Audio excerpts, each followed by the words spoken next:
Bonjour à tous, bienvenue donc dans cette 5e conférence, 7e événement dans le cadre des 75 ans d'informatique en France. Aujourd'hui, nous avons le plaisir de recevoir Bertrand Granado qui va nous parler d'intelligence artificielle et d'architecture électronique. Alors Bertrand, en fait, est évidemment un membre du LIPSIS, mais il a une caractéristique, c'est que c'est quelqu'un qui est à cheval entre l'informatique et l'électronique. On parle même d'électronique numérique, c'est-à-dire qu'en fait, il se place pas du point de vue analogique, ça c'est les électroniciens analogiques, donc qui en fait s'intéressent au traitement du signal, mais il le voit de point de vue numérique, c'est-à-dire du point de vue d'un informaticien. Donc c'est pour ça que Bertrand et son équipe sont au LIPSIS.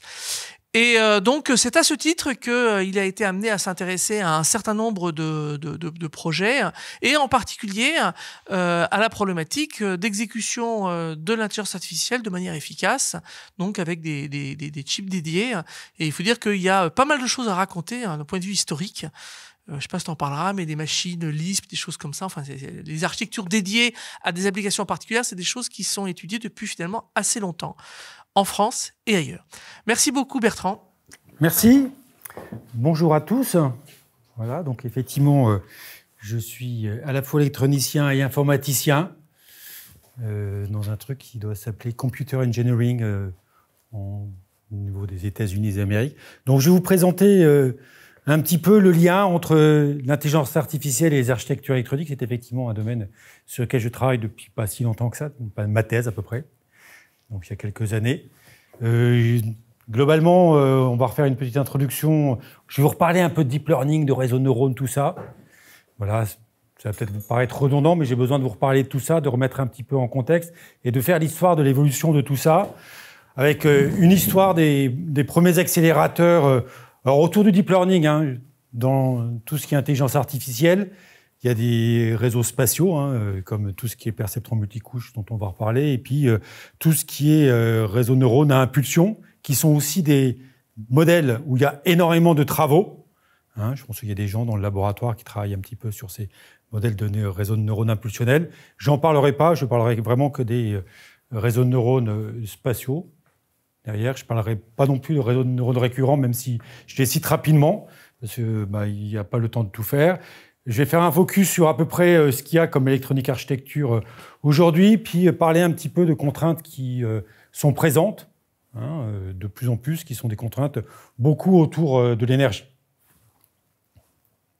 Bon, alors, globalement, pour poser un petit peu tout ça, donc il y a des situations en 88, Moravec, il dit qu'on va essayer de trouver un chemin pour être intelligent. Il n'y a pas de raison que si une espèce comme la nôtre a réussi à être intelligent, on n'arrive pas quelque part à insuffler dans une machine électronique cette intelligence en apprenant petit à petit, en construisant des modèles basiques au départ et puis petit à petit qui vont devenir de plus en plus évolués. Donc ça, c'est un peu le but et le saint graal de tout le monde. Alors l'idée d'aller derrière, c'est d'arriver sur quelque chose qui est évolutif. Et on voit bien que quand on voit ce dessin-là, il y a derrière un robot de l'électronique. Le robot, c'est effectivement plein de rotules, donc plein de mécanique, un peu d'informatique programmée, mais surtout beaucoup d'électronique qui vont contrôler tout ce qui est capteur, donc acquisition de l'information, bien évidemment, et ensuite tout ce qui est traitement. Alors, j'ai aussi des transparences sur les traitements analogiques, puisque en électronique, il n'y a pas que le numérique, même si majoritairement le traitement est numérique. Il y a aussi du traitement analogique. Donc ça, c'est un petit peu l'évolution qu'on aimerait tous, qu'on voit arriver avec les derniers modèles qu'on peut avoir ou les robots qu'on voit soit au Japon, soit aux États-Unis avancer. Donc ça, vous connaissez tous, j'imagine, ce que c'est qu'un réseau de neurones avec notre neurones au milieu et puis les synapses qui connectent derrière d'autres neurones et puis petit à petit on fait un gros réseau de neurones. Je vais démarrer ça, j'ai oublié. Hop, je fais une petite pause et après comme ça je ne parlerai pas longtemps. Et derrière, ça aussi, je pense que vous savez peut-être que ce neurone-là ou ce réseau, en fait, il peut être résumé pour une simple équation mathématique qui est une somme de produits, qui est quelque chose qui nous, concepteurs, alors quand je dis nous, c'est les architectes des systèmes électroniques aimons bien, puisque c'est relativement simple. On fait des sommes, donc il nous faut des additionneurs. Et avant, on fait des multiplications. Et ce qui est très bien, c'est qu'on en fait beaucoup. Donc toute la puissance qu'on va essayer de faire, c'est d'extraire de ce modèle le fait qu'on fasse beaucoup d'opérations en même temps. Derrière, donc, le modèle, il a été, dans un premier temps, vu comme simplement un modèle de 1 vertus de Culloch-Hemphill. Donc là, c'est 1943. C'est un modèle qui a été vite abandonné au regard, et là, je vais m'arrêter un peu plus sur celui de Rosenblatt. Donc, tout à l'heure, tu demandais, Fabrice, de quand ça date. En fait, ça date de ça, en fait, les machines électroniques. Depuis le début, depuis le vrai réseau, celui qui va amener avec la fameuse loi de Woodruff, qui met à jour les poids. Donc, on est sur un réseau de neurones, on apprend, on met un pattern en entrée, on regarde la réponse, et puis en fonction de la réponse, on mesure l'erreur, et on réajuste les poids en fonction de l'erreur. Donc ça, c'est une règle très simple, avec Y qui est la sortie réelle, YE qui est la sortie attendue, et puis on itère. Ça, c'est les travaux qui ont lieu entre 1958 et 1962 par Frank Rosenblatt, qui a écrit un joli papier derrière, mais surtout, alors, oui, j'ai oublié celui-là. Donc ça, c'est le premier réseau, ça c'est le modèle, avec les réseaux les neurones qui sont en entrée, les poids, et puis les fameuses fonctions qu'on a derrière. Une fonction qui est la somme des produits des poids par les entrées. Donc ça, c'est un réseau de neurones standard derrière. Et puis une fonction d'activation, avec une fonction d'activation, là, qui était une fonction d'activation à seuil, avec le modèle en tête, qui était que le neurone humain, il émettait un signal à partir d'un certain seuil, sinon il était au repos. Et ça a été un modèle qui a été accepté par les biologistes aussi à un instant donné. Ils trouvaient que ça marchait pas mal. Aujourd'hui, bien évidemment, c'est un modèle qui n'a plus cours. Et ce modèle-là a longtemps existé. Et surtout, derrière, on a la première machine électronique spécialisée qui a été faite par Rosenblatt. Vous avez ici une matrice qui sont des capteurs d'images derrière, qui sont connectés aléatoirement à des neurones. Et puis, en sortie, vous avez la réponse de la machine. Donc ça, c'est le premier, et dès le début des réseaux de neurones, dès le début de l'intelligence artificielle, on a essayé de faire des machines. Et ça allait de pair. L'idée, c'était vraiment l'idée de ce que j'ai montré avant, c'était de construire quelque chose d'intelligent, d'artificiel. Donc ça, vous avez une autre vue. Alors, je ne sais pas si ça se voit très bien. Ça, c'est tous les fils de connexion. Alors, bien évidemment, cette machine, elle n'était pas aussi avancée que celle que vous avez aujourd'hui. La caméra, c'était des capteurs cadmium sulfide. Voilà, c'est des choses que vous ne trouverez plus, bien évidemment. Aujourd'hui, on fait des photodétecteurs avec des photodiodes ou des phototransistors. On traduit le flux de photons en électrons. On avait une matrice de potentiomètre. Je sais pas, peut-être que ça se fait de moins en moins. Quand on était plus jeune, on avait des potentiomètres. Donc, c'est des résistances variables. Et puis, ça se réglait avec des boutons. Vous avez ça sur beaucoup d'appareils un peu vieux pour régler des niveaux de tension derrière. Et ces potentiomètres, ils nous donnaient ce qu'on appelait les poids derrière. Donc, c'était la valeur des poids, puisqu'un poids, c'est quelque chose qui varie entre 0 et n, qui était connecté de façon aléatoire à des neurones. Et surtout, il y avait des petits moteurs automatiquement pour régler ces potentiomètres. Bien évidemment, il n'y avait pas un opérateur humain qui le faisait. Et il y a eu un article, alors ça c'est intéressant parce que, alors, je ne sais pas si vous vous souvenez, 2012, 2013, 2014, il y a eu plein d'articles qui disaient « ouais, ça y est, on a trouvé de quoi être intelligent, on va révolutionner le monde ». Et bien déjà en 1958, en fait, ils pensaient mettre, il y a un article dans le New York Times qui est fini, c'était le changement. On avait enfin quelque chose qui allait fonctionner, une intelligence artificielle qu'on allait pouvoir mettre dans les bateaux de la Navy américaine. Bien évidemment, ça n'a pas été jusque-là. Ça n'a pas été jusque-là... j'ai oublié un transparent. Non, j'en ai enlevé un transparent. Ça n'a pas été jusque-là parce que tout le monde connaît aujourd'hui la limite du principe de Rosenblatt, qui a été dénoncé par Minsky et Papert en 1969, simplement parce que le perceptron de Rosenblatt, qui n'avait pas de couche cachée, n'est capable de faire que des séparations de problèmes linéairement séparables. Et si vous avez vu ça, en fait, Minsky et Papert ont détruit le perceptron en faisant le problème du ou exclusif, qui est un problème qui est non linéairement séparable. Ça fait une croix derrière, et le perceptron est incapable de résoudre le problème du ou exclusif, qui pour nous paraît quand même relativement simple. Donc après, ça s'est continué. Alors au niveau de tout ce qui est intelligence artificielle, on a eu des évolutions, on a eu un creux comme tout.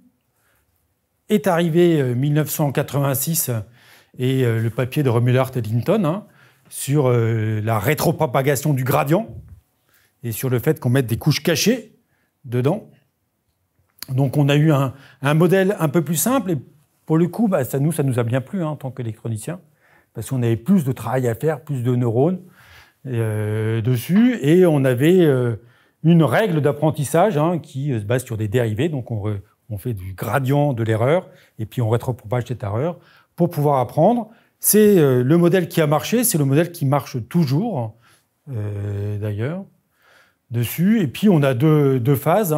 Une phase qui va être une phase toujours avec un potentiel que je calcule, qui est toujours la somme de produits. Et puis une fonction d'activation qui est plus un seuil, qui du temps de Rumelart et Linton était une sigmoïde.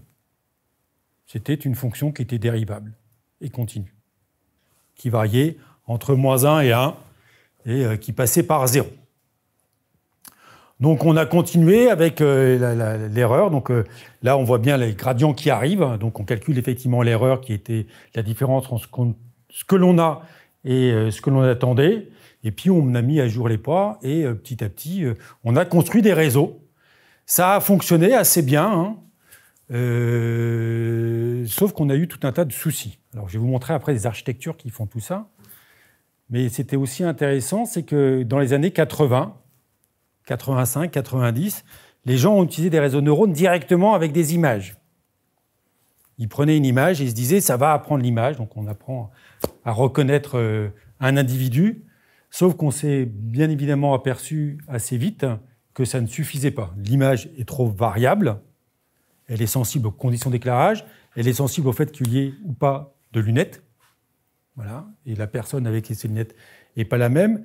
Donc, rapidement, quand tout à l'heure Fabrice parlait de traitement du signal, quand on crée les réseaux neurones, on fait aussi beaucoup de traitement du signal. C'est-à-dire qu'on analyse les entrées, on essaie d'extraire des caractéristiques fondamentales de ces images pour les passer après au réseau neurones.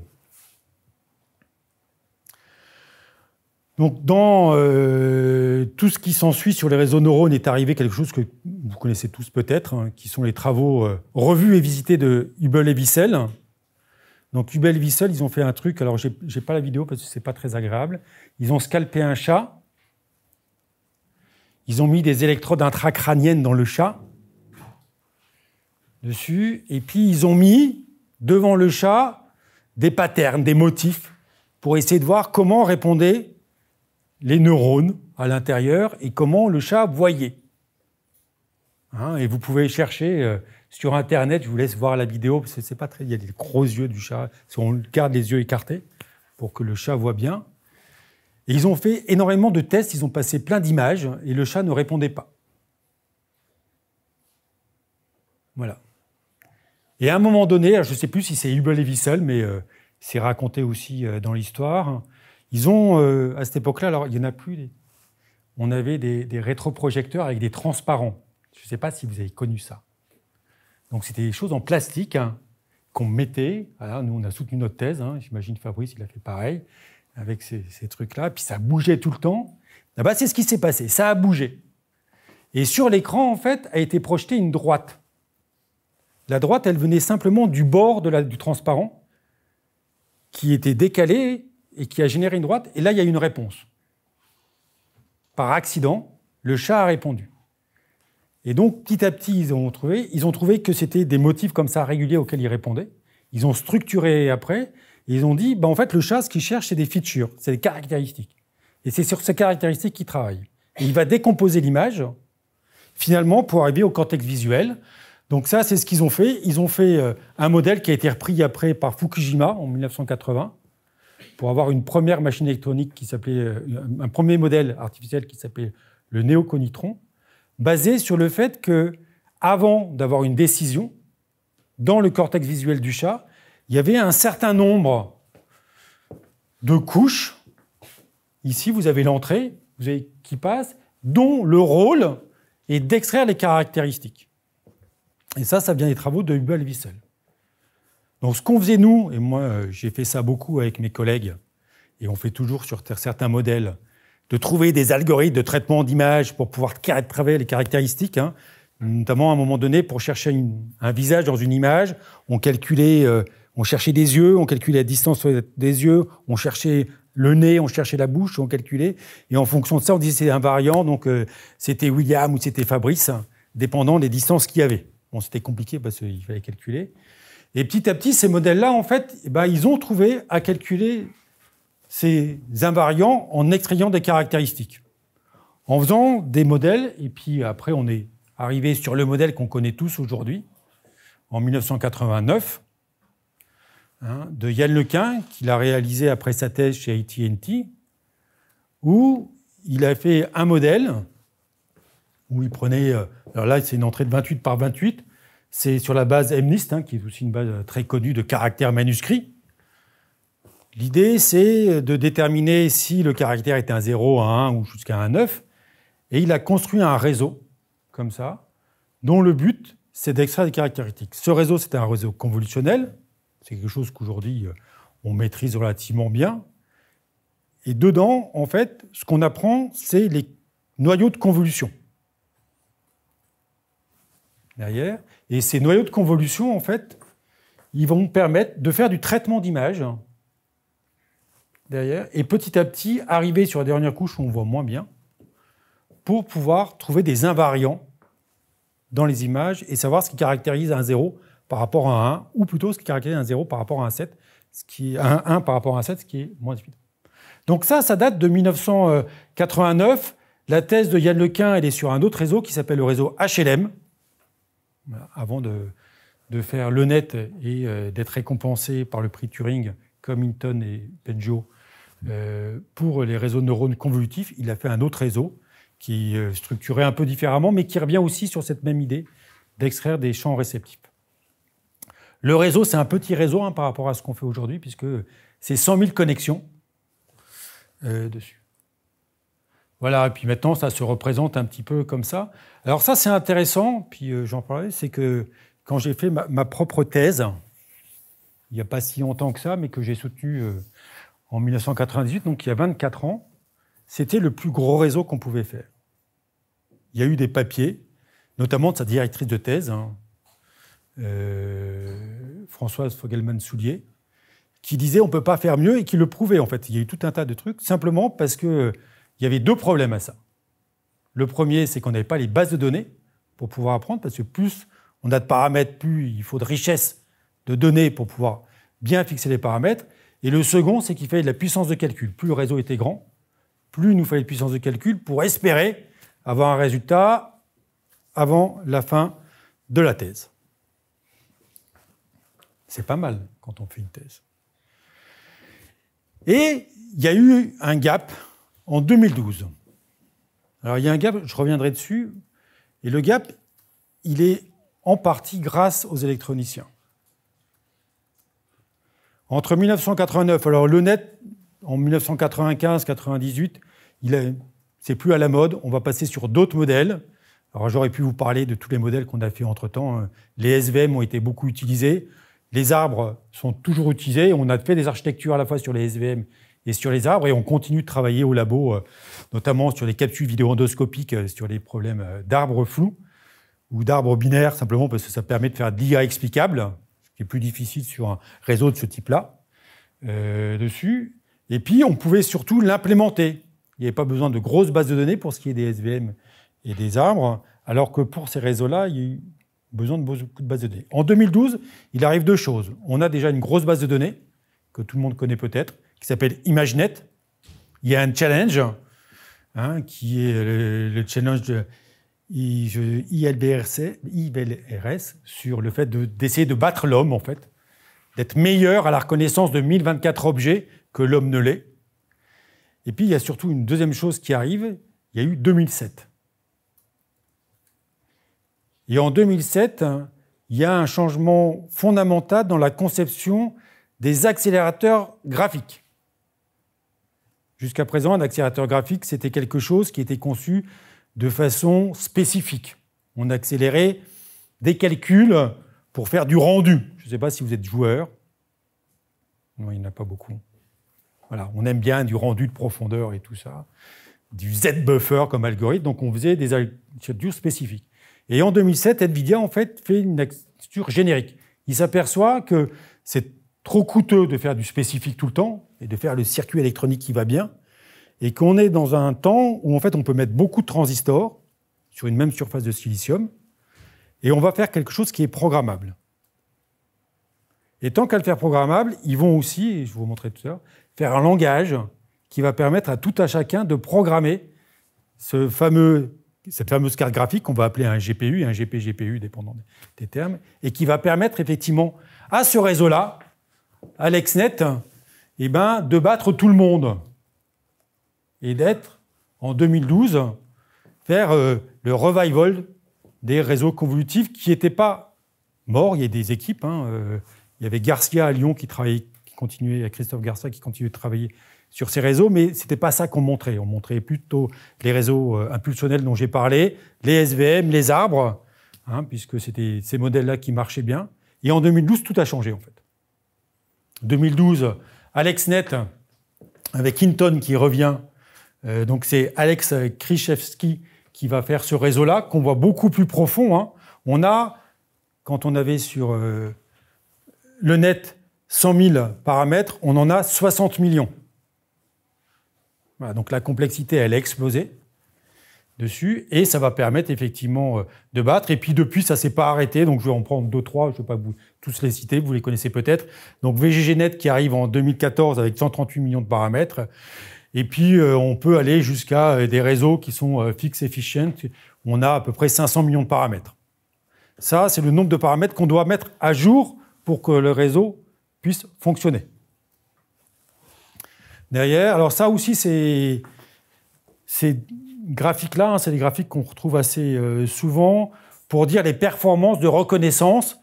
Donc ça, c'est si le réseau, dans les 5 premiers qui classent, il y a la bonne solution.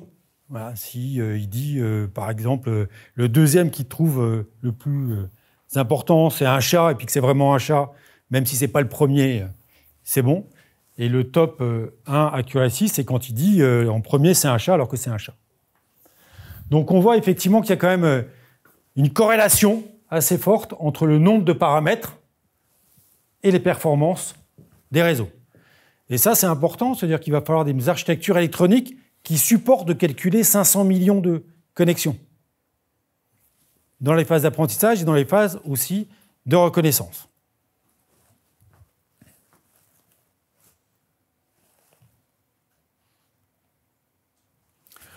Bon, alors il y a d'autres modèles qui existent aussi, que vous avez peut-être vu. Il y a des modèles de plus de RBF. Donc ça, c'est des gaussiennes qu'on peut distribuer dans l'espace.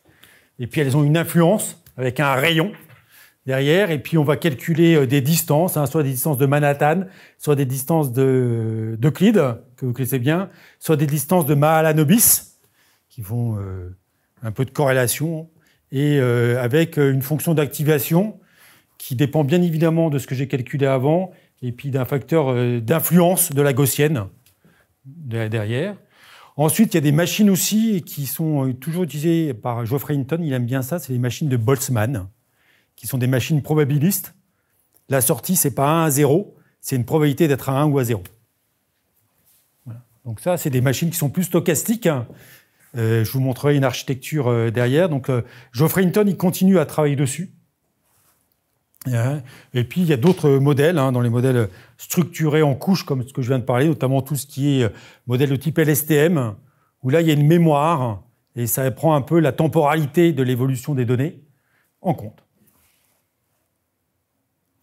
Voilà un petit peu pour l'introduction sur tout ce qui était le deep learning, et puis un petit peu dans quel endroit on joue dessus, et puis je vais vous montrer un petit peu les architectures qu'on peut faire derrière, et un peu l'histoire aussi. Alors, l'histoire, je ne la situe pas en 1962, même si je vous ai présenté le marque Perceptron de chez Rosenblatt, mais plus à partir de 1990, peut-être parce que c'est à peu près là où je faisais mes études et j'ai fait mon doctorat.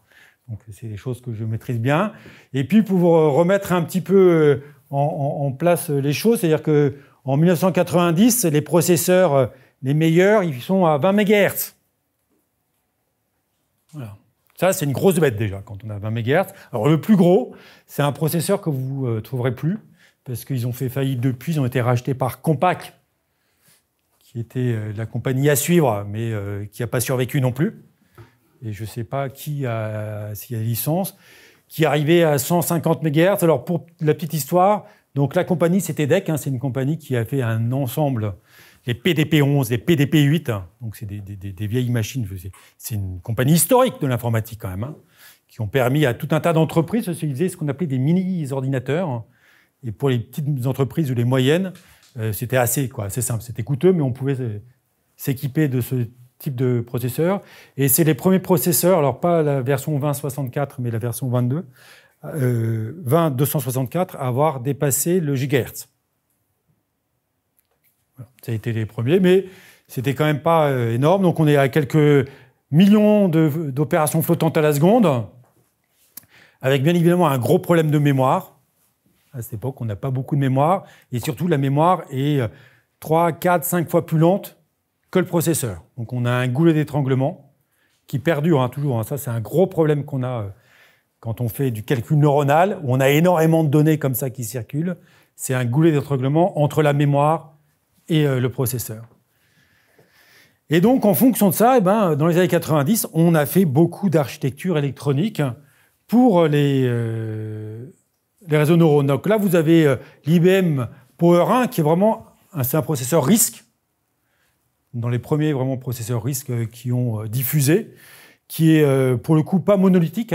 En 1990, c'est plusieurs circuits sur un même substrat, donc c'est du MCM qu'on fait. Derrière, vous avez un petit peu la figure. Bon, mais ça, c'était simplement 6 millions de transistors, 7 à 25 MHz en technologie 1 micromètre.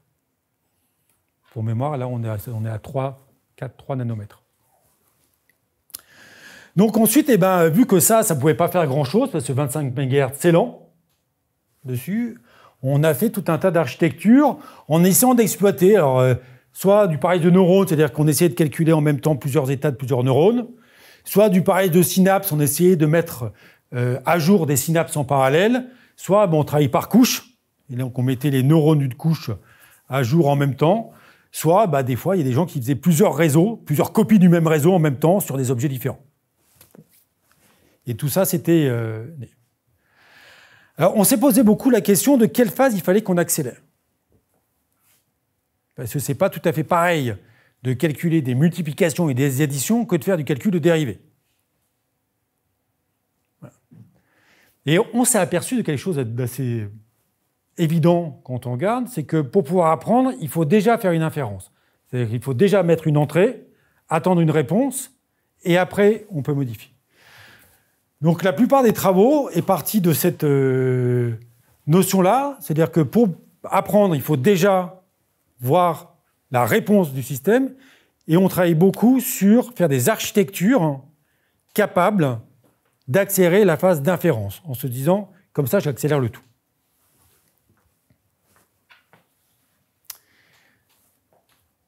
Les premiers accélérateurs qu'on a eus étaient les accélérateurs analogiques.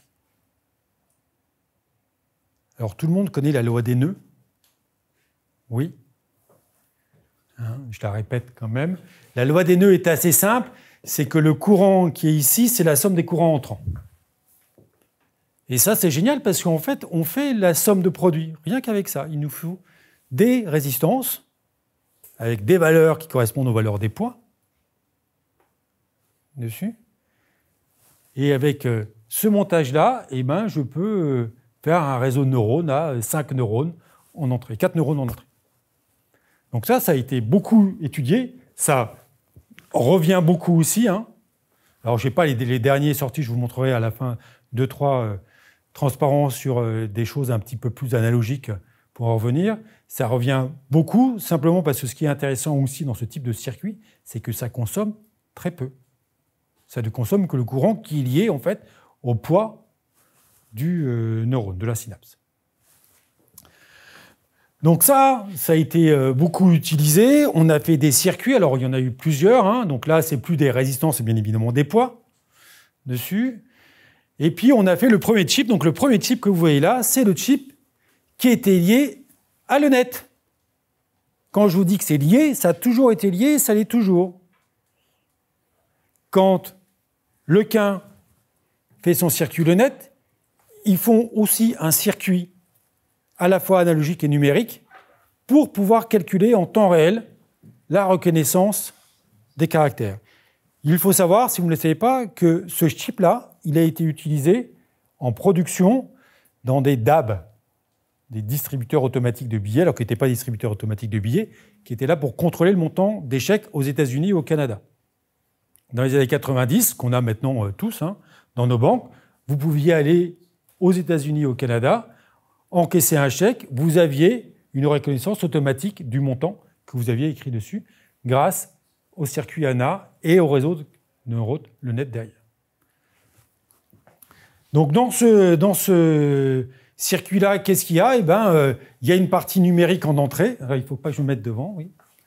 Dessus. Et puis on a des stockages des poids ici, une paire différentielle ici, qui vont nous permettre de calculer les connexions, donc la multiplication des poids des neurones, et puis le fait de modifier ici le poids qui est stocké dans une capacité. Donc ça a été réalisé en 1991.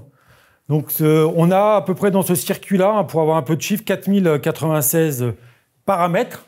Donc on voit qu'on est à peu près dans les cordes de ce qu'on peut faire avec le net. Il faut plusieurs ANA pour le faire. On est sur de la précision, et là c'est aussi intéressant parce que pour ceux qui travaillent aujourd'hui sur les réseaux de neurones, on est en train de faire, et on fait tous, je parle sous contrôle des doctorants avec qui je travaille, de la quantification, du changement de codage. Voilà. Quand on travaille sur TensorFlow, on est en 64 bits flottants, on ne se pose même pas de questions. Puis après, quand on implémente, on dit « Ah, quoi ça ?» on était déjà en quantification et en codage en 3 et 6 bits en 1990.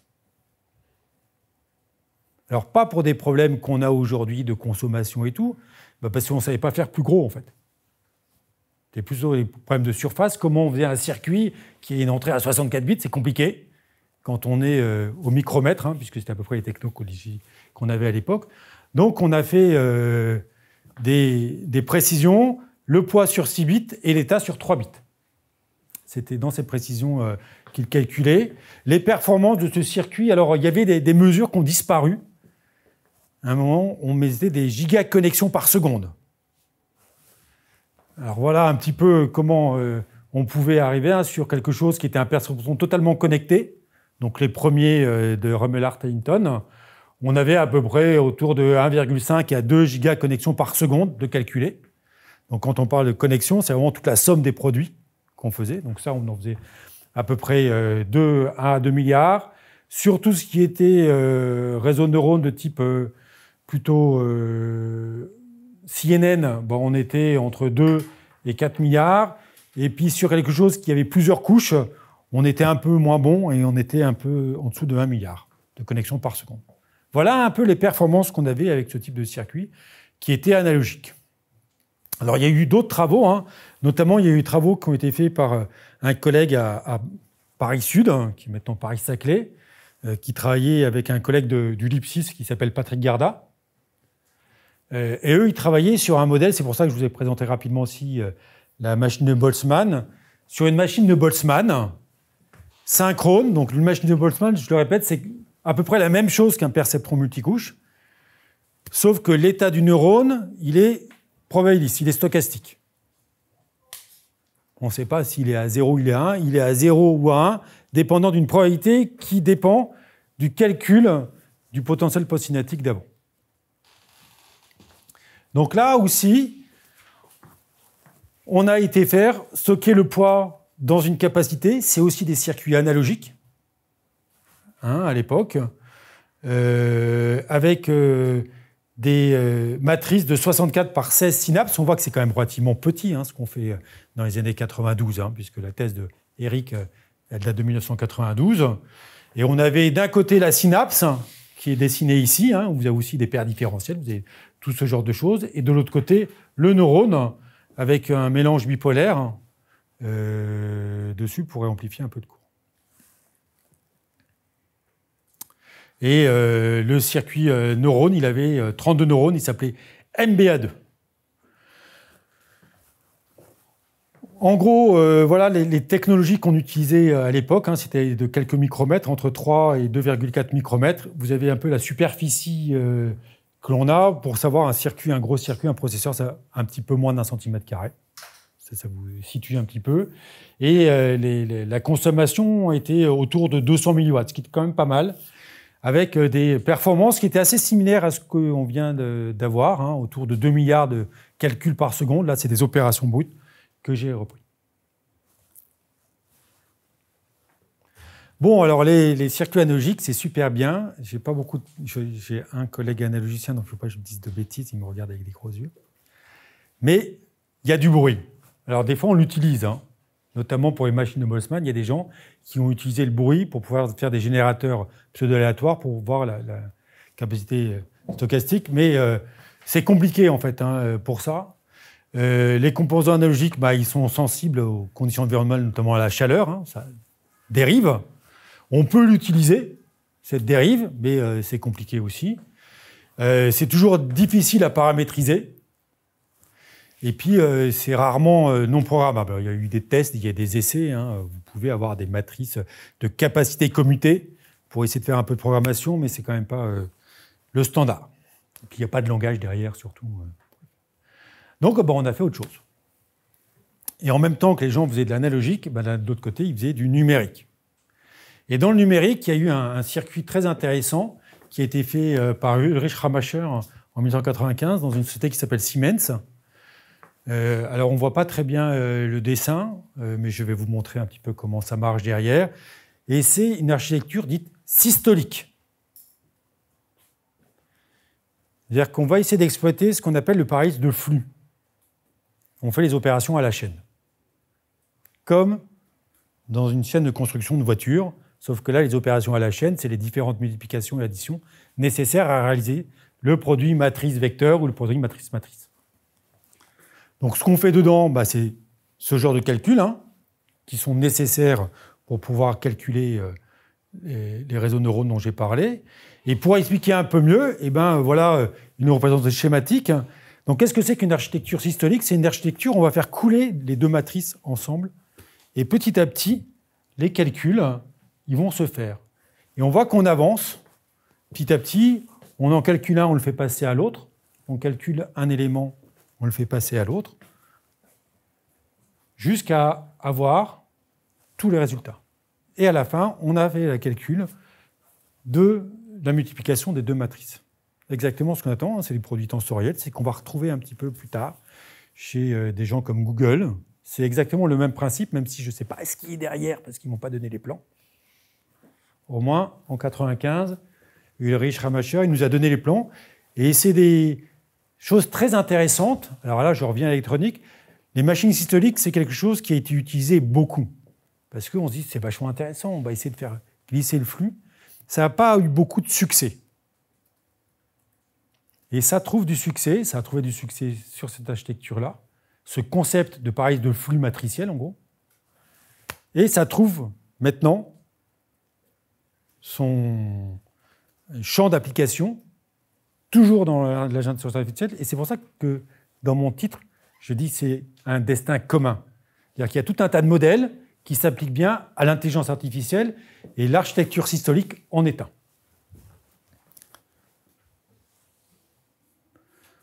Bon, après, il y a des buffers, donc il y a tout un tas de choses derrière. Je vais essayer d'avancer un petit peu plus vite.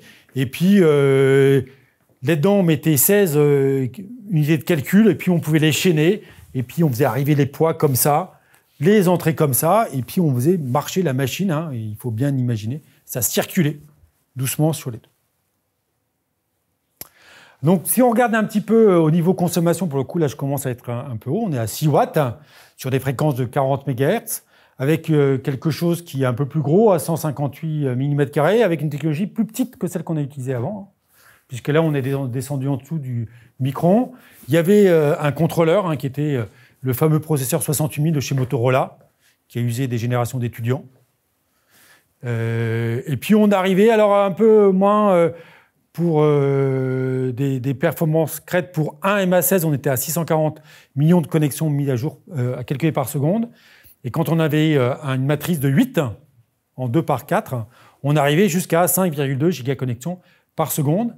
Et il y a eu, et ça c'est intéressant, un langage qui a été mis en place, parce que tout ça c'est très bien, et les architectures des architectes sont très bien, si on sait les utiliser. On sait faire des trucs magiques, super beaux, que nous on adore, mais que personne ne sait programmer. Et ils ont essayé de faire ce qu'ils appelaient le Neural Algorithm Language pour pouvoir programmer la machine. Bon, alors, c'était un effort, sauf que les gens n'ont pas réussi à l'utiliser. Mais, voilà. Ensuite, il y a eu d'autres choses qui sont arrivées, et c'est intéressant aussi, parce qu'on est en 90. En 90, il y a un autre modèle d'architecture qui est connu, depuis assez longtemps, qui est le SIMD. Donc là, on fait du parallèle de données. Et peut-être que vous avez subi la classification de Flynn, voilà, qui a inventé ce terme-là. Et dans les années 90, il y a d'autres choses. Il y a des gens qui essayent d'utiliser le SIMD pour faire du calcul haute performance. Qui font, alors, ça vous parlera peut-être, des choses qui sont les connection machines, les CM1, CM2. La CM5, si vous avez vu, alors ça doit être 2001, l'Odyssée de l'espace, c'est une des guest stars du film, avec plein de petites lumières rouges. Il y a des LED, voilà, c'est un gros cube noir avec plein de LED. Et ils l'ont pris en film. Bon, peu importe dessus. Pourquoi je dis ça? Parce que pour le calcul haute performance, le SIMD, ça ne marche pas du tout. Ce n'est pas assez régulier, le calcul haute performance. Par contre, les réseaux de neurones, c'est super régulier. Et là aussi, un modèle qui était difficilement utilisable de façon générale a trouvé son public. Et l'intelligence artificielle, en fait, a donné quelque part une seconde vie à ce concept de paresse de données au niveau instruction, donc à un niveau très bas, derrière. Et il y a eu tout un tas d'autres machines qui sont arrivées. Ensuite, il y a eu des machines vectorielles qui utilisaient un petit peu ce principe-là, mais plus sur des aspects vecteurs que des aspects scalaires dessus. Donc ça, c'était quelque chose qui s'appelle SPERT T0, qui a été fait par quelqu'un que vous connaissez peut-être, qui s'appelle Kurt Sazanovic, qui est assez connu parce que c'est un des pères du risque 5. Voilà, dessus. Donc, quand il a passé sa thèse, à peu près en même temps que moi, en 98, il faisait le SPERT 0 avec du calcul vectoriel. Donc, pour ceux qui ont connu des vieilles machines comme les Cray 1, c'est comment je mettais un Cray 1 dans une petite surface de silicium, avec des processeurs scalaires qui étaient à cette époque-là des MIPS 2. Donc il a avancé aussi, il a fait un peu de FPGA derrière, et puis le T0 c'était un peu plus, c'était 10 watts, donc ça c'est beaucoup plus gros pour faire du calcul vectoriel. On avait pour le coup 202 mégas connexions par seconde, mais ce qui est intéressant surtout ici, c'est que c'est programmable. C'est-à-dire qu'on ouvre une architecture pas dédiée simplement à des spécialistes qui savent comment mettre les potentiomètres de la machine Mark 1 de tout à l'heure, mais des gens qui peuvent programmer la machine pour utiliser vraiment, pour mettre leur modèle neuronal dedans. Ce qui est quand même pas mal. Et en essayant de faire un accélérateur qui fonctionne. Et petit à petit, on a fait d'autres machines, et la machine phare de cette époque-là, elle est là. Elle est hyper simple. Elle s'appelle Synapse. Elle a été faite par quelqu'un qui s'appelle Dan Ehrenstrom, qui a fait une société qui n'existe plus depuis, qui s'appelait Adaptive Solutions. C'était hyper impressionnant parce que dans cette conception, vous aviez un chip monolithique qui, en 1991, c'est ça, avait 80 processeurs en son sein. Aujourd'hui, on a 256 processeurs dans son... C'est beaucoup. Mais on est quelques 30 ans plus tard. Il y a 30 ans, on savait déjà mettre 80 processeurs. Alors, sur les 80 processeurs, et j'ai oublié un S, il y en avait effectivement 64 qui fonctionnaient. On était sûr que 64 fonctionnent. Le reste était en plus. Puisque vous savez que quand on fait, ou vous ne savez peut-être pas, que quand on fait un circuit en silicium, on sait qu'il y a une probabilité de défaut qu'on sait calculer. Donc, c'est 2, 3, 4, 5%. Donc, on sait qu'il y a des transistors qui ne marchent pas. Donc, pour espérer avoir effectivement 64 processeurs qui fonctionnent, on en construit 80. Et puis après, on les teste, on sait lesquels marchent, et puis on fait Synapse. Alors, Synapse, c'est ça. C'est des processeurs qui sont connectés à des bus. Un bus d'entrée, un bus de sortie, un petit bus en anneau qui ne sert pas à grand-chose, si ce n'est à dire bonjour à l'un à l'autre, puisque c'était un bus sur 2 bits dessus. Et puis, les processeurs sont relativement très simples. Qu'est-ce qu'on a dedans? On retrouve un multiplieur et un accumulateur pour faire les produits matrices vecteurs dont je parle depuis tout à l'heure. Un petit peu de mémoire pour stocker les paramètres derrière. Et on pouvait mettre plusieurs synapses pour arriver jusqu'à 128 processeurs comme ça qui pouvaient calculer. Et puis, derrière. Donc, on a eu cette machine. Et cette machine-là, elle était super intéressante parce qu'elle avait vraiment un programme parallèle. Alors, il y avait un assembleur parallèle avec lequel j'ai joué beaucoup dans ma thèse parce que j'avais une petite synapse dessus. Et ils avaient même fait un langage C parallèle pour pouvoir programmer l'ensemble des 128 processeurs qui étaient à votre disposition. Et ça a été le succès. Ça s'est beaucoup vendu. Puis petit à petit, les perceptrons multicouches et descendants d'influence remplacés par les SVM dont je parlais, ça n'a pas pris plus d'importance. D'ailleurs. Puis après, il y a eu d'autres choses. Donc, ça, je vais essayer d'être passer vite parce que les 42 déjà. Et tu m'as dit combien? 50 minutes, je dois parler. Donc, il faut que je m'aide. Il y a eu des travaux, notamment sur du FPGA avec des réseaux un peu toriques. Donc, c'est pour ça que je t'aime bien celui-là. Dessus, qui utilisait, et c'est aussi intéressant, dans les années 90, c'est les premiers FPGA un peu cossus. C'est ceux qu'on peut utiliser sans aller générer des ASIC pour pouvoir réaliser des opérateurs spécialisés. Et puis nous aussi, on a fait un. Donc voilà, ça c'est des travaux qu'on a fait aussi, qui reprennent aussi une matrice de processeurs SIMD, avec Andrea Pina, Arsenia Shorty, qui est maintenant à Cergy, Patrick Garda et moi-même. Le truc le plus important qu'on mettait, c'était une triple FIFO dessus, avec la politique d'acquérir des images en entrée pendant qu'on traitait les autres. Donc ça, il fallait tout un mécanisme qui permettait de stocker l'image qu'on rentrait, tout en traitant celle d'autres, et puis en échangeant les différents niveaux les différentes couches. Donc ça, on a traité ça. Voilà un petit peu le cœur de cette triple FIFO qui permettait de passer d'un exemple extérieur avec des réinjections à l'intérieur. Dessus, on a eu un processeur qui était relativement comparable à celui de Synapse, avec quelque chose qui était spécifique, c'est qu'on calculait aussi des RBF avec. Le modèle dont j'ai parlé avec les Gaussiennes, on pouvait le calculer là. Voilà, donc nous on était à 10 MHz, on a mis ça aussi sur un Altera, un FlexDK à l'époque, dessus, et puis après, pour finir, pour comparer, voilà un petit peu ce que faisait Anna, faisait 1 milliseconde, VIP, donc c'est le processeur que j'avais chez Cloutier, c'était 0,75 millisecondes, Synapse c'est 3 millisecondes, et puis un processeur Spark, c'était 4 ou 5 fois plus lent. Bon, alors après, qu'est-ce qui s'est passé? Il y a eu un gap, c'est-à-dire que dans les années 98, voilà, je vous ai montré, il y avait énormément, c'est vraiment un petit ensemble de ce qui s'est passé. Il y avait énormément de constructions, d'architecture de ce type-là, parce qu'il n'y avait rien d'autre.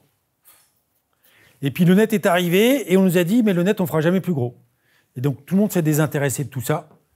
On a remisé nos architectures électroniques, jusqu'à ce que les GPU arrivent en 2006, et puis derrière les GPU, que Alex puisse faire son joli réseau AlexNet et avancer. Donc là, je vous donne celui qui était sorti derrière, avec le fameux CUDA. Tout le monde a déjà fait du CUDA. Donc il y a Chose très simple. En fait, CUDA, c'est du SIMD, mais ce n'est pas tout à fait du SIMD parce qu'on a changé le I par P. Et donc, c'est du parallèle de données, mais de process, de thread. On parallèle des threads identiques sur des données différentes. Et ça se programme assez vite. Il suffit, je pense, d'une après-midi pour faire du CUDA de base. Après, pour optimiser bien et au tournevis dans le GPU et les accès mémoire et tout ça, ça on prend un peu plus de temps. Mais ça va super simple, c'est très simple à apprendre.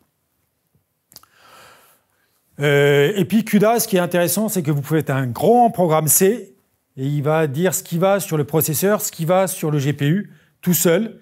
Il fait le partitionnement et le séquencement automatiquement. Donc ça a donné plein de choses. Et puis petit à petit, ça a augmenté. Donc c'est pas tout à fait le dernier, celui-là, c'est celui d'il y a 2 ans. Il y en a un qui est sorti après, donc c'est à peu près 18 milliards de transistors.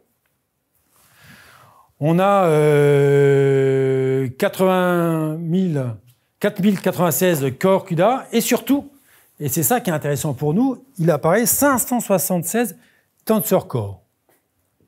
Comme ça fait vachement magique, un tensor core. Un TPU, c'est très à la mode, Tensor Processing Unit. Ce n'est ni plus ni moins que les machines systoliques que je vous ai montrées avant, en fait. C'est le même concept. Alors, je n'ai pas été voir dedans parce qu'ils ne m'ont pas donné, ils ne m'ont pas ouvert. Si vous regardez, c'est assez rigolo. Si vous allez sur le site d'NVIDIA, vous verrez bien ce flux quand il représente ce que c'est qu'un Tensor Unit. On voit bien le flux tel que je l'ai présenté tout à l'heure. Alors, eux, beaucoup plus joliment parce qu'ils font ça en 3D. Mais c'est exactement la même chose.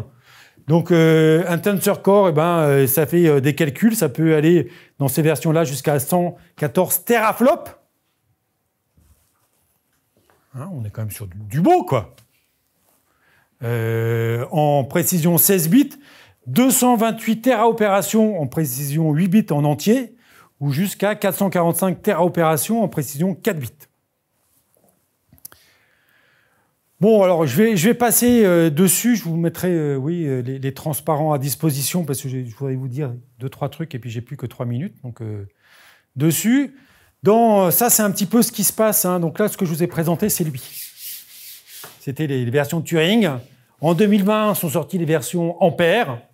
Et puis là, sortent les versions Hooper. Et là, c'est ce qui est pris en charge par tous les processeurs de base de CUDA, les fameux GPU dont j'ai parlé avant, qui ont été mis. Et ça, c'est vraiment par les processeurs spécifiques Tensor, donc qui font ce calcul systolique, qui ont été réalisés pour l'intelligence artificielle. Donc on a des précisions, vous avez des formats flottants connus, vous avez un format Bellfloat 16 qui est simplement une troncature du format 32 bits de base. On tronque la mantis, on garde la même taille d'exposant, donc c'est vachement plus facile de passer l'un à l'autre. On perd un peu en précision, mais ça marche bien sur les réseaux. Et puis après, il y a tout un tas de choses. Alors je vais passer rapidement dessus. Sur ce qui est les architectures, il y a Huawei qui fait une architecture qui s'appelle DaVinci et qui en met plusieurs versions, dépendant si vous voulez faire des data centers ou mettre ça dans votre voiture. Vous avez le processeur ARM qui a son coprocesseur, le ML-ARM, typiquement pour faire des systèmes embarqués avec effectivement tout ce qui est unité de calcul. On voit le Mac Engine, puisque c'est toujours la même chose. Dans tout ça, ce qu'on veut faire, c'est le plus rapidement possible des multiplications-accumulations. Et plus on le fait vite, plus on est content. Donc ça, vous pouvez avoir accès sur des processeurs Equinox de chez ARM avec cette extension. On a ici jusqu'à 4 teraopérations par seconde. Donc je vais passer vite. On a Tesla qui fait aussi son chip. Alors ça, vous avez la vue de Tesla. Où on a aussi, on est sur des technologies aujourd'hui sur du 14 FinFET, donc c'est 14 nanomètres, et c'est pareil, c'est un modèle de programmation SIMD. Donc ça revient, c'est les mêmes principes que j'ai montrés avant, sauf que c'est beaucoup plus gros. Il y a beaucoup plus de transistors. On est sur des dizaines de milliards de transistors, donc on peut en faire plus. Je vais m'arrêter 5 secondes sur celui-là, parce que ça aussi c'est intéressant, c'est que les FPGA, en fait, c'est des systèmes programmables. Alors programmables plus configurables. On essaye de mettre dans un FPGA de l'électronique numérique. On fait de l'algèbre de Boole, et puis on fait des et, des ou, et puis on met tout ça dedans. Et on ne fait pas de la programmation. Ce n'est pas une machine de Turing qu'on met dedans. C'est vraiment une machine qu'on peut définir et on peut la changer. Et ça, c'est génial. Hein. Je vous ai montré ce qu'on avait fait nous et puis VIP. Et petit à petit, ils s'adaptent aussi à ce qu'ils ont besoin et ils rajoutent ici. Donc là, vous avez un cœur qui est effectivement pour mettre la GF de boule dont je viens de parler. Et ils ont rajouté ici un réseau de processeurs qui arrive ici. Donc ça, c'est des processeurs de type scalaire 32 bits pour pouvoir faire, avec unité vectorielle, pour pouvoir faire plus rapidement des calculs programmés de type IA, donc calcul matriciel. Donc là, on a une grille de processeurs qui sont disponibles dans ça, avec 400 processeurs dessus pour arriver en 8 bits en entier à des puissances de 133 téraopérations à la seconde. Voilà, donc ça c'était intéressant. Et puis il y a surtout celui-là que je voulais vous montrer. Et puis après, je vais faire un gros zoom, je vais top, 51, qui est Cerebras. Cerebras, c'est un petit bijou aujourd'hui. Et je vais essayer de vous faire comprendre pourquoi c'est un petit bijou. Je ne sais pas si vous êtes familier avec la construction des circuits électroniques. Circuit électronique, on va sur la plage l'été, on prend du sable, le plus pur possible, on enlève tout le plastique. Et puis après, on va faire fondre tout ça, et puis on va faire des colonnes de silice, c'est noir, et après on fait des tranches. Voilà. Et ça, ces tranches-là, elles font 30 cm. Et puis après, il va y avoir tout un tas de principes d'électronique, de photolithogravure qu'on va mettre dessus. On va mettre un peu de bore, un peu de phosphore, voilà, pour faire des transistors. On va mettre du métal dessus, qu'on va venir faire grossir dessus. Et il y a très longtemps, dans les années 90, on s'est dit, c'est dommage, on a 30 cm, et si on faisait un circuit électronique sur l'ensemble des 30 cm? Ça serait génial. Au lieu de se réduire à 1 cm², c'est ce que je vous ai dit tout à l'heure, si vous suivez, un processeur, c'est 1 cm², pourquoi pas prendre cette surface qui est gigantesque? Et ça n'a jamais marché, en fait. Simplement à cause des défauts. Et c'est pour ça qu'on fait des petits processeurs de 1 cm, parce qu'on en fait plein, et que la probabilité qu'ils soient tous défectueux, elle est, on espère, nulle. Mais on sait qu'il y en a 20% qui ne vont pas marcher. Mais vu qu'on fait tous les mêmes, on en fait beaucoup des mêmes, et après on les coupe, et ça fait des processeurs. Ce qu'on fait Cerebras, c'est se dire, on va reprendre ce qui s'appelait dans le temps le Wafer Scale Integration, et puis derrière. Mais là, au lieu de faire des choses hétérogènes, et d'essayer d'utiliser de la surface pour faire des choses qui ne sont pas similaires, on va faire le même processeur. Donc eux, ils sont sûrs qu'ils ont un certain nombre de processeurs qui fonctionnent.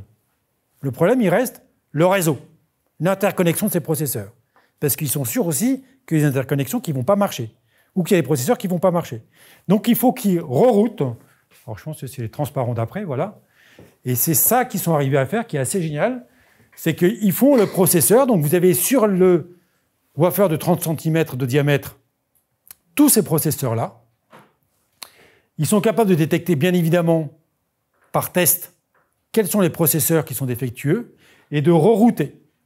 Comme mon synapse de tout à l'heure, ils font plus de processeurs, bien évidemment, ils invalident ceux qui ne marchent pas, et après ils reroutent les défectueux sur des processeurs qui ne le sont pas. Ça leur permet d'avoir 400 000 processeurs sur une tranche de silicium. Voilà, donc c'est 1,2 trillion de transistors, donc 1,2 million de milliards. Dessus, la surface, elle est énorme, 46 000 mm². On n'a pas... et c'est vraiment la chose. Donc là, les circuits sont sortis cette année, dessus. Donc c'est vraiment quelque chose d'assez... Et c'est pareil, c'est l'intelligence artificielle qui permet de faire ça. Et puis je vais faire un saut. Donc tout ça rapidement pour vous dire que la dernière chose dont je voulais vous parler, mais là je suis très en retard et après je vais me faire gronder là-bas. C'était l'énergie. L'énergie dans un circuit, il faut l'optimiser. Là je vous ai présenté plein de gros réseaux et tout. Mais en fait, on sait que ce qu'on aimerait, c'est avoir des petits réseaux dans un système embarqué. Dans notre poche, on voudrait pouvoir avoir quelque chose qui nous reconnaît et tout.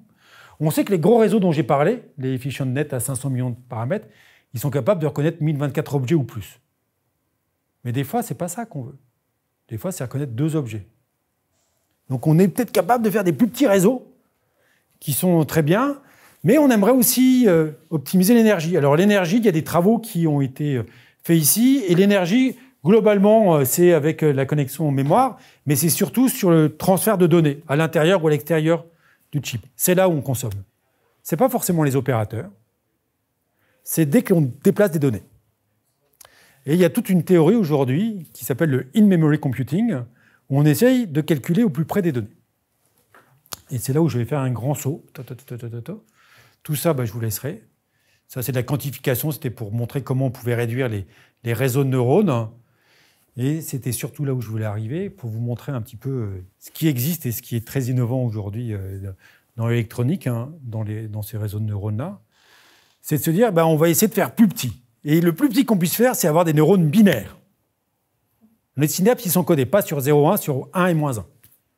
Voilà, ça, c'est les travaux qui ont été faits par le 3e lauréat. Je vous ai montré Hinton et Lequin, le 3e lauréat du prix Turing, sur ces réseaux de neurones. Et en 2016, dans une conférence sur les réseaux de neurones assez connue qui s'appelle NIPS, ils ont proposé un modèle qui, effectivement, permet de fonctionner, et c'est des neurones binaires. Alors ça, c'est le modèle, ça fonctionne très bien. Mais derrière, en fait, on a des choses qui marchent très bien, qui sont des mémoires magnétiques programmables, qui vont permettre d'intégrer ce réseau.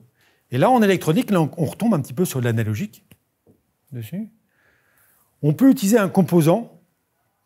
Vous connaissez les inductances, les capacitances, les résistances. Et puis là, on a ces mémoires magnétiques qui sont des mémoires à résistance programmable. Donc c'est le 4e élément qu'on peut avoir. Alors, souvent, on utilise cette mémoire magnétique avec 2 états, alors ce qui vient à coder le -1 et le 1 des réseaux binaires. Il y a tout un tas de gens qui essaient de travailler sur dire est-ce qu'on ne peut pas avoir une plage plus grande que -1 et 1, mais on sait déjà passer directement, comme les potentiomètres tout à l'heure, mais là, directement électroniquement. Alors, il y a plusieurs procédés pour pouvoir changer soit électriquement, soit en chauffant. Et on sait faire des schémas. Donc là, je vous montre. Ici, c'est un schéma où on va stocker le poids synaptique. C'est un schéma à 2 transistors et 2 résistantes, simplement pour une question de fiabilité, parce que ces matériaux ne sont pas encore forcément très fiables. C'est des travaux qui datent de 2019, qui sont faits par des gens qui sont de Marseille, de l'université de Saclay, notamment. Et puis ici, vous avez le calcul en lui-même du neurone avec ses -1 et 1, avec 2 XNOR qui sont là-haut, derrière. Et ils ont été capables de mettre tout le réseau que je vous ai montré de Benjo, ici, avec ces ReRAM, en calculant. Alors, c'est intéressant, c'est au niveau de l'énergie, c'est que leur réseau binaire, c'est 25 nanojoules, ou sur un CPU de type Xeon, que vous avez tous, on est sur quelques millijoules. Donc on a quand même un facteur 10 puissance 6 entre les deux. Voilà. Et je pense que, pour le coup, the end. Voilà. Voilà un petit peu ce que... J'ai encore plein de choses à vous dire, mais il faut que j'arrête.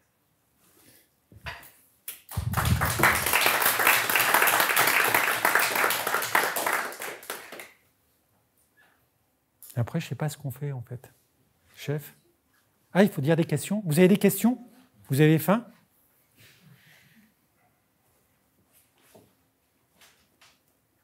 Oui? Je pose une question d'autant plus simple que je suis ni électronicien ni informaticien.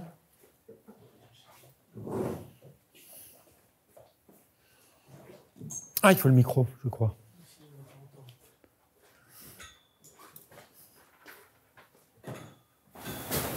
Merci. Je vais poser une question d'autant plus simple que je ne suis ni informaticien, ni électronicien, ni scientifique du tout. Est-ce que toute cette histoire pourrait être résumée de façon très schématique dans ces lignes de force par une concurrence entre des circuits spécialisés, dédiés, et les ordinateurs universels, machines de Turing.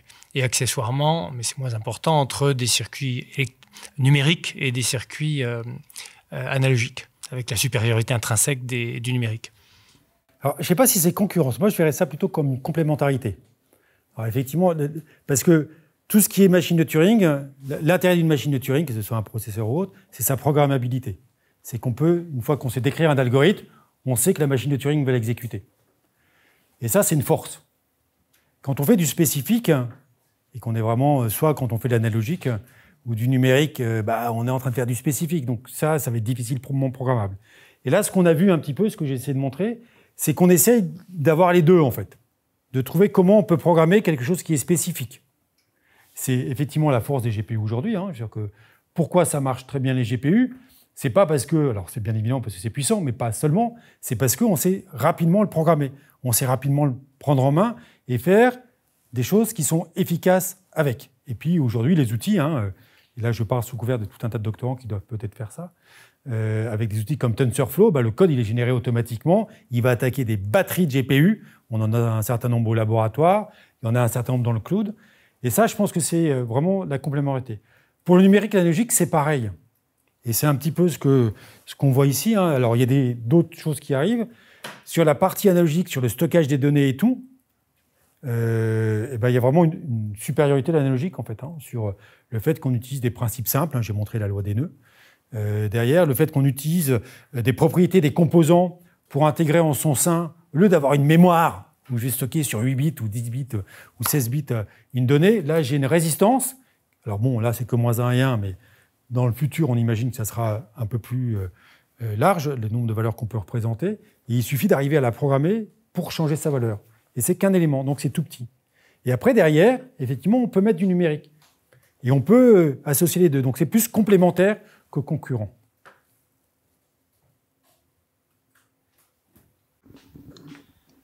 Moi, je voulais savoir, j'ai vu au niveau des additions, multiplications, etc., ce qu'on pouvait faire au niveau électronique, mais je voulais savoir, par exemple, quand on fait des sigmoïdes, etc., on doit faire des exponentielles ou ce genre de choses, ou même dans les dérivés. Et du coup, je voulais savoir s'il y avait d'autres techniques que d'utiliser la loi des nœuds, par exemple, pour faire ça, ou si on devait passer en numérique, ou si on devait faire des approximations ou ce genre de choses. Alors, en numérique, c'est mieux. Ça va plus vite. Ça stabule, en plus, les fonctions exponentielles. Après, non, tu peux utiliser, en fait, alors il faut descendre dans les équations qu'il y a derrière. En fait, des exponentielles dans les composants analogiques, il y en a beaucoup. Si tu prends notamment tout ce qui est transistor ou phototransistor, tu trouves des exponentielles quelque part. L'idée, c'est de réutiliser ça pour pouvoir le sortir. Alors, en numérique, c'est beaucoup plus simple, parce que tu tabules la fonction, et puis on fait mieux, puisque là, oui, j'ai été très vite, mais on fait plus de sigmoïdes maintenant, on fait du relu. Donc là, c'est simple, c'est 0 quand c'est négatif, et puis c'est x égale y quand c'est positif.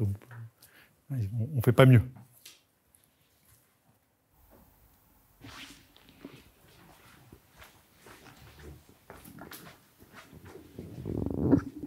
Oui, j'ai une question sur les arguments qui ont fait que tout le monde a cru que le net, c'était la fin de l'histoire, même si ça ne l'était pas.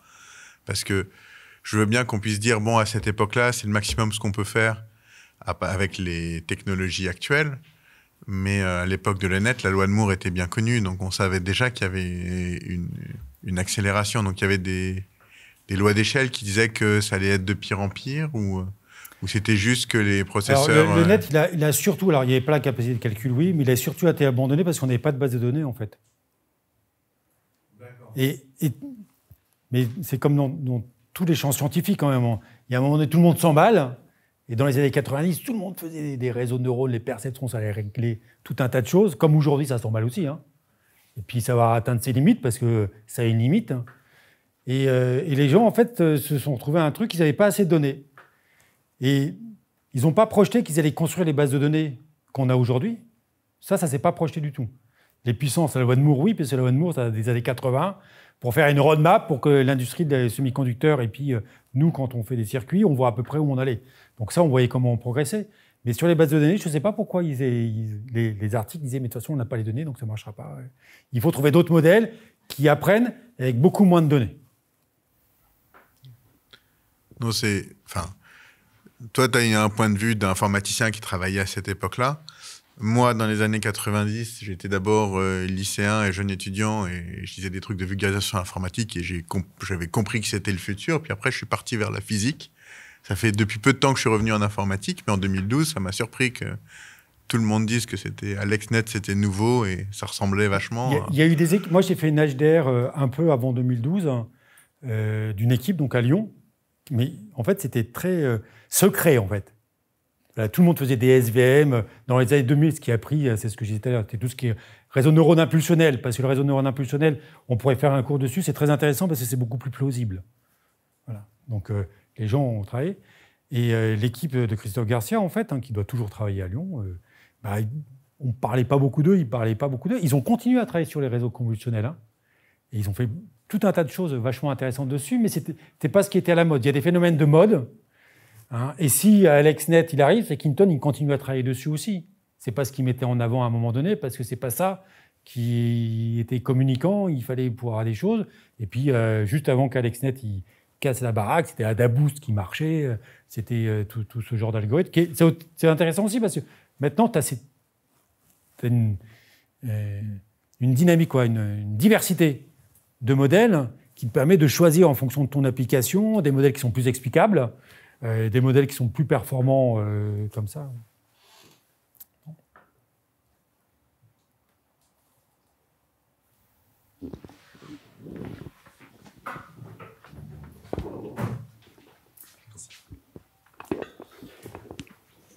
Vous nous avez parlé au début des architectures systoliques, où on a essentiellement une grande matrice de multiplieurs et d'accumulateurs.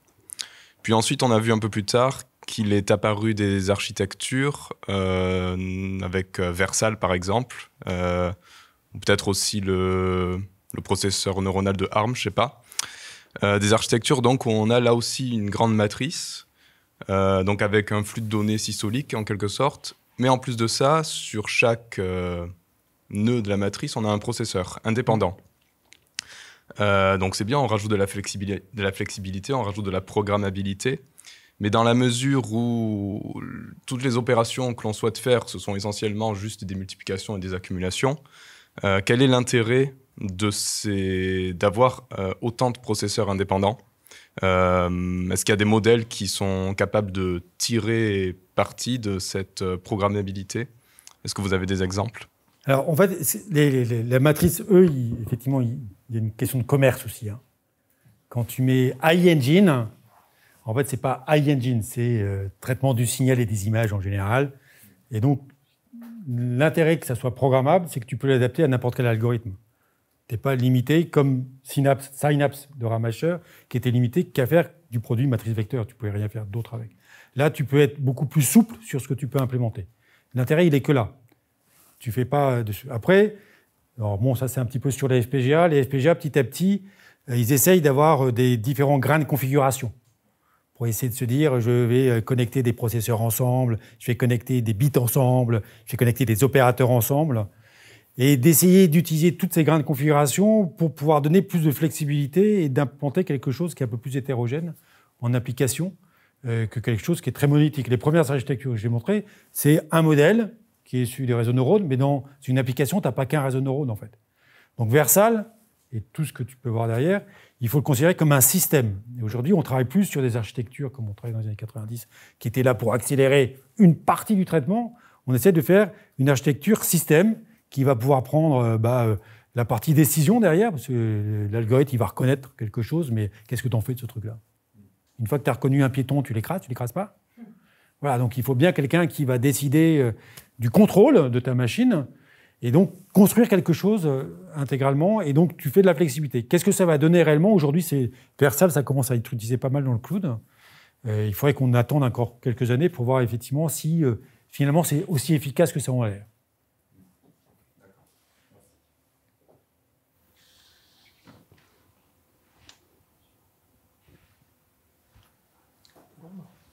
Pas d'autres questions, ça doit être l'heure de dîner. Ah pardon, il y a encore une question.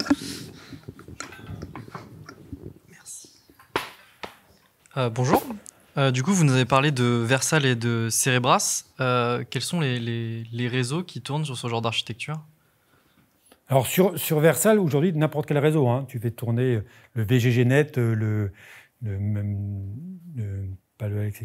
EfficientNet, L2. En plus, alors, bon, là, je n'ai pas parlé. Ce qui est intéressant dans Versal, et puis ça va peut-être compléter la réponse que je t'ai pas faite, c'est que c'est programmé en OpenCL.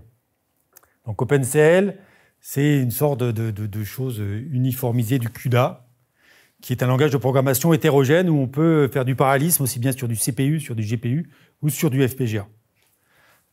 Donc tu programmes ce que tu veux sur Versal. Vraiment, c'est quelque chose qui est très flexible dessus.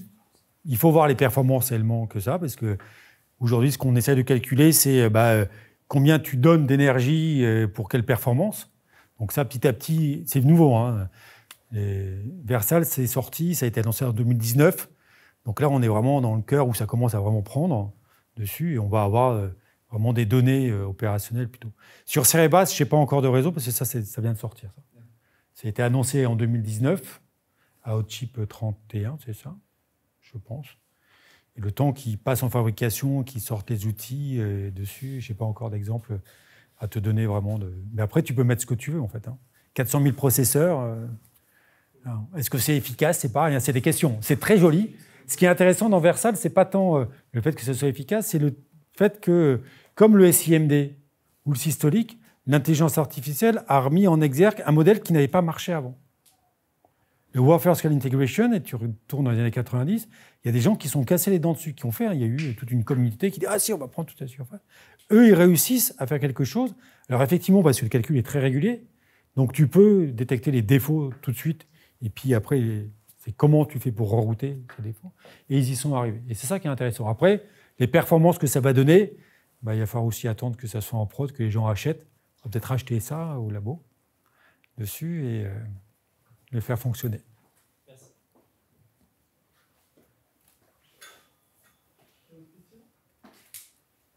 Bon, merci beaucoup. Merci à vous.